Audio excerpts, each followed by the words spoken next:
Fala, erudito! No vídeo anterior falei sobre o monstro mais popular de HP Lovecraft, o Cthulhu, porém saiba que ele não foi a primeira criatura inventada por ele, existe o outro antes, o Dagon. Dagon é um monstro criado por Lovecraft que foi inspirado em um deus que realmente era cultuado antigamente, um deus venerado pelos filisteus que representava a fertilidade e a colheita. E por conta da palavra Dag em seu nome significar peixe, a representação dessa divindade era um ser metade homem na parte superior e metade peixe na parte inferior, sendo similar a um tritão. O conto de Dagon. Tudo começa na Primeira Guerra Mundial, com um homem em seu navio cargueiro que foi capturado por um navio alemão. Felizmente, por um descuido dos alemães, o homem conseguiu escapar por um bote salva-vidas que havia no barco, junto de alguns suprimentos para ele se manter durante alguns dias. No entanto, agora ele estava à deriva no mar, e assim ficou durante alguns dias, até que o desespero tomou conta dele, pois não havia nenhum sinal de terra firme por perto, absolutamente nada, nenhuma ilha, nenhum navio, nada, apenas o absoluto azul do oceano. Mas algo muito estranho aconteceu enquanto ele dormia, pois quando ele acordou, foi aí que o verdadeiro terror começou. Ele agora estava em uma espécie de ilha com um lamaçal, cheio de lodo, onde já não havia mais em sua vista o oceano azul, apenas um infernal pantano negro. E é claro que o homem já estava apavorado diante de uma mudança tão súbita de cenário, mas não era só isso. Havia no pântano inúmeros restos de peixes mortos que causavam um cheiro insuportável ali, mas que ele teve de se acostumar. Havia também no lodo outras coisas que ele sequer sabia descrever, que talvez não fossem nem mesmo peixes. O silêncio daquele lugar também era uma agonia, pois não se ouvia absolutamente nada. Era um silêncio até macabro considerando todo aquele cenário. Mas algo que o homem reparou foi que a lama começou aos poucos a secar.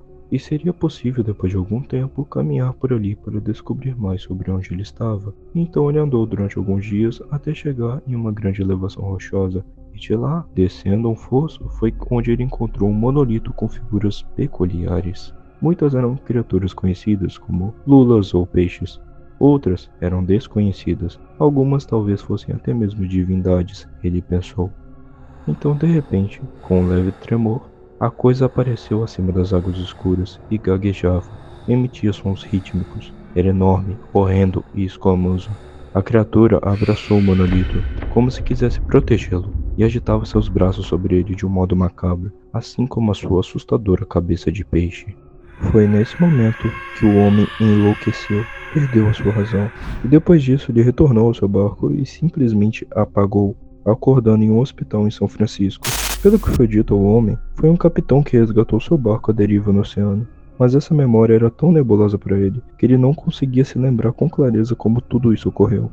De todo modo, ele tentou convencer as pessoas sobre o que ele viu, a ilha, o monolito, a criatura e, claro, ninguém acreditou nele. E como ele estava enlouquecendo, a morfina era a única coisa que aliviava o seu estresse, porém o efeito era apenas algo temporário. Mas ele enfim pensou em uma solução definitiva para acabar com todo aquele tormento. Esse foi o conto de Dagon, mas certamente algumas dúvidas ficaram. Bom, com certeza você já sacou que aquela criatura é o Dagon, mas e quanto ao monolito? O que eram aquelas outras criaturas? Aqueles eram os Deep Ones, ou profundos, criaturas que parecem uma mistura entre homens e peixes, mas que na verdade são seres sapientes que podem ser até mais inteligentes do que os próprios seres humanos. E eles vivem no fundo do mar, junto ao Dagon. Esses seres existem há muito tempo, incluindo, é claro, o Dagon, que é considerado o pai dos profundos, sendo chamado por eles de Father Dagon. E é importante ressaltar que os Deep Ones cultuam o Dagon como uma divindade, mas eles não o enxergam como um deus, e sim como um pai ou um mestre. Eles cultuam outros seres também, como a Mãe Hidra e o Cthulhu. Mas vale dizer que, embora o Dagon seja venerado como uma entidade, ele não pertence aos grandes antigos, mesmo ele sendo muito antigo e assustadoramente grande. Como dito antes, os Deep Ones são seres sapientes e possuem até mesmo objetivos definidos, pois eles buscam se espalhar por todos os lugares, e também têm como ambição espalhar a sua religião de cultuar o Dagon.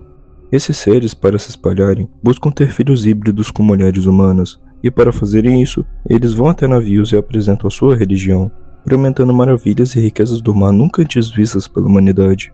E tudo o que eles precisariam fazer para ter tudo isso era ser desvinculado da religião humana e passar a cultuar Dagon. E quando aceitavam fazer isso, Não demorava muito tempo para que os Deep Ones começassem a exigir sacrifícios humanos em nome de Dagon, e assustadoramente as pessoas aceitavam sem pensar muito.